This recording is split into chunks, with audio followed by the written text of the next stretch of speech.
દેશમાં લોકસભાની ચૂંટણીના પરિણામો જાહેર થઈ ગયા છે। 400ને પાર કરવાનો ટાર્ગેટ ધરાવતી એનડીએ આ ચૂંટણીમાં 300 બેઠક સુધી પણ નથી પહોંચી શકી।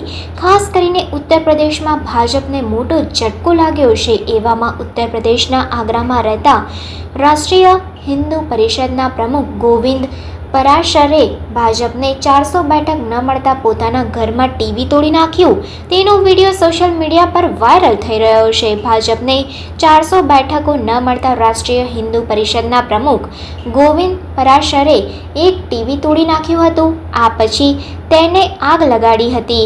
સોશિયલ મીડિયા પર વાયરલ થઈ રહેલા એક વિડીયોમાં રાષ્ટ્રીય હિન્દુ પરિષદના પ્રમુખ ગોવિંદ પરાશર હતાશામાં એક ટીવી તોડતા જોઈ શકાય છે। લોકસભા ચૂંટણીના પરિણામોમાં એનડીએ 400 બેઠકોનો આંકડો પાર કરી શકી ન હતી। ત્યારબાદ ગોવિંદ પરાશરે પહેલા ટેલિવિઝન સેટ તોડી નાખ્યો અને પછી આગ લગાવી દીધી।